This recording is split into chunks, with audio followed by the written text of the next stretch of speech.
when you're starting something, you have this big lofty goal. You know what it looks like in your mind, like the finished product. You know what it looks like fine tuned and like without blemish and just perfect. And then you look at where you are right now, and it can be really discouraging. There tends to be a big space between where you want to be and where you are today. And like I said, it can be discouraging if you're looking at it the wrong way. You feel like you're not good enough. You feel like you don't have what it takes. You feel like you don't have the right equipment, the right tools, resources to create great art. Um, yeah, it can feel like you're never going to reach this vision that you have for yourself. You know, um, when you're dealing with discouragement that way, it can be really hard to create because we're so focused on planning and planning well and doing and executing things well that we fail to actually do. And so I actually want to encourage you to not do a lot of planning. Just shoot. Just start. Use what you have. You could feel like I said, you don't have the right equipment. You don't need the most expensive camera to create great art. I've seen people take great pictures on their phones, on point and shoot cameras. Use what you have already to start creating art. Because if you're waiting until you have all the money and whatever tools you think you need, then you're not going to be creating great art then either. If you don't have the practice, if you don't have the skills like that you practice with the things with coming from meager and like small beginnings, when you get the money to get what you think you need to create great art, you're not going to create great art. It doesn't just magically happen just because you have a camera. For a lot of photographers, if you're more experienced, I'm sure you can resonate with this. People think that they get great photos from you because of the camera. And it's not the camera.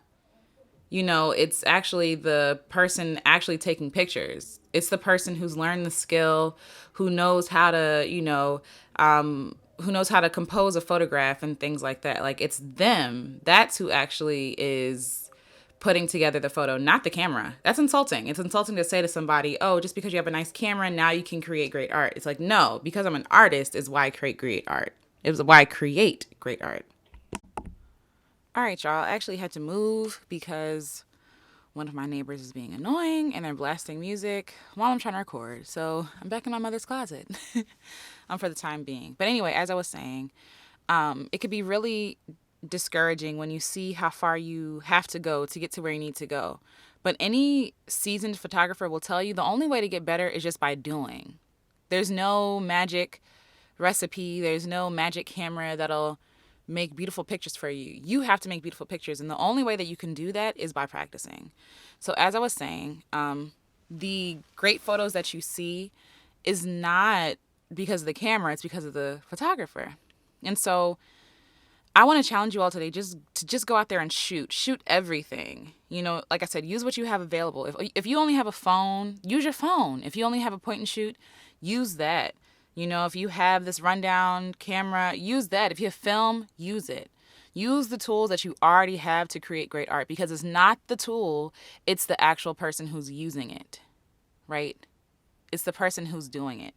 So that'll teach you how to compose your photographs, how to develop your own style, how to use what you already have in hard situations. That's why I got started in natural light photography, because I didn't have access to strobes. I didn't have access to, the studio. I didn't have money for that. I didn't major in photography, so I didn't have access to that when I was in school. So instead of waiting until I have the money to shoot in this perfect place, I shot outside. I shot outside in natural light. And in that, with the perimeters that I had, like, okay, I can only shoot during this time. When is the best time to shoot? That's how I learned, like, how to shoot during golden hour, how to shoot a subject who's backlit. If you want perfect conditions, you'll never grow. You'll never become a better photographer. So I'm grateful for the money that I didn't have, grateful for the resources that I didn't have, that I thought that I needed, because they helped me cultivate skills that I use today in my business. And that's the beauty of being a beginner. No one knows who you are. You have more freedom and fun to experiment, and you can change your mind without letting people down. The hard thing is when, say if I was a wedding photographer and I built a following off of my wedding photography and I had clients like out the wazoo. If I wanted to change my mind and say, hey, I don't want to do wedding photography anymore, I actually just want to shoot, I don't know, food, you know, I'd be starting from scratch. I would be losing my income, the income I usually got from wedding photography, because I would have to start all over again. As a beginner, you don't have to worry about that. There's more overhead for you to change your mind, for you to make reckless decisions, for you to make mistakes. You know, there's not so much riding on it. That's why I believe you should get out there and shoot everything, because you can't figure out what exactly you love and like. You can't figure out what your weak spots are, what your strong parts are, if you don't just get out there and shoot. Shoot everything. Shoot anything you like. The flowers, the sun, the trees, people, food, any image that is like, oh, that's a nice image. Shoot that.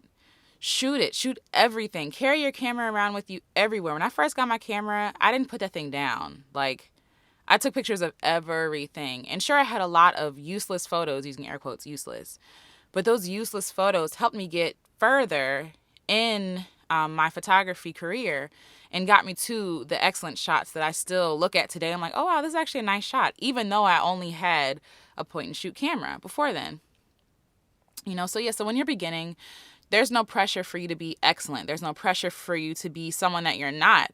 You're just starting out. You're an amateur. And amateur does not mean less than. It means that you're doing it for the fun of it, you know? Like, you're not doing it for business reasons. And even for people who are photographers by trade, if that's how you make your money, I still challenge you to just go out there and shoot for fun. Don't do it just to, sell. No, keep it for yourself. Go out there and shoot things that energize you. Shoot things that captivate you. It's easy to lose that love and that flair and that amateurness. I know that's not a word, but it's easy to lose it during the times when you're making money, when you're more business minded. You tend to sit down the creative side because you're worried about paying bills and gaining a following and getting clients, that you actually forget to appreciate the art that is photography, to appreciate what got you involved in photography in the first place. So even for my more seasoned photographers, I still challenge you to just go out there and shoot everything. Again, shoot what you love, not what you think will gain you likes or paychecks or whatever. Shoot what you like and literally just have fun. If you're not so set in your ways and are able to absorb, you're able to absorb new concept and ideas.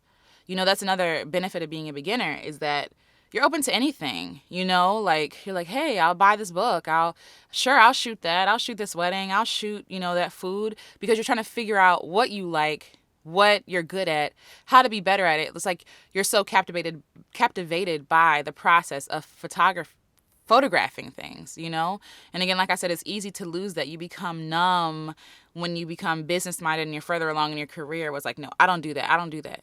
And you fail to challenge yourself. And that's how a lot of photographers get stuck, overwhelmed, and end up throwing away their craft because it gets boring. Also, when you're beginning, you have more fun. When you're a beginner, you have more fun. Again, like I said, there's less pressure to perform, less people let down. You're just doing it for the heck of it. And sometimes I feel like that's the best way to get photographs, is when you're actually involved in it, not in a high-pressure situation. When you're in a high-pressure situation, you can't concentrate. Like, there's no room for you to be creative, because say if I'm shooting a wedding in the this is why I don't shoot weddings, one of the reasons why. And some people are really good at shooting weddings, don't get me wrong. But when a bride doesn't trust me and a bride is telling me she wants X, Y, and Z shots, I'm focused on those shots as opposed to actually being in the moment, capturing things that I think are beautiful, because I'm so worried about performing for the bride. If I'm just shooting for fun, then I'm able to take shots of anything I want to. And those are my favorite photos. So embrace being a beginner. Like, you start to develop your own style and your message with your own art when you just get out there and shoot everything. Then you realize, oh, I don't really like this too much, or it's okay, but no. And when you're not taking in so much from other people, you have room to be yourself. Like, there's so much media out there telling us how to do things, right? How to I don't know, gain 1 million followers, how to make $1 million, like blah, blah, blah. There are all these blueprints out there for, using air quotes, success. But if you're miserable and you reach these successful points, that's not really success. It's a burden. It becomes a burden. It's really easy to drown out your own voice and even God's voice. And I believe in God. God's voice in leading us in creating when you're listening to other people too much. So I think it's really important to be a beginner, even as a seasoned photographer, if that's what you are. Become a beginner again. Start over. It's okay to suck. The only way to improve is to keep doing it. There's no other way around it. Keep doing it and find something you love that doesn't suck, that doesn't suck for you. It doesn't suck to shoot it. Who cares what it looks like? In the beginning, just have fun. You're not trying to impress anybody. You're trying to find yourself. Don't despise your beginnings. Appreciate that space between where you are now and where you want to be later on in your journey. Okay? So that's it for today's episode. Today's assignment, as I mentioned before, every episode I'm going to have an assignment for you all. If you would like to do it, and in the case that it is like a photograph, you can post it on Instagram using the hashtag HTSYSPod. Again, that's HTSYS, which is how to shoot your own shot pod. Use that hashtag and I'll see it and I'll repost it on our Instagram page. You can also send it to me in my email. Again, that's howtoshootyourshot@gmail.com, as I mentioned before. And you can also just post it somewhere and just tag me. Tag the podcast, tag Alecia Renece Photography. It doesn't matter. Just tag me. And again, all this will be in the notes from the section. So today's assignment is to just go out on a shooting spree. And again, just with your camera. I know it's crazy. We live in crazy times, so I should watch what I'm saying. But go out and take pictures of everything. Just go for a walk, and anything that sparks your creativity, sparks your imagination, that catches your eye, go outside and take a picture of it. Share it. Share it with other people. Join the Facebook group, How to Shoot Your Own Shot.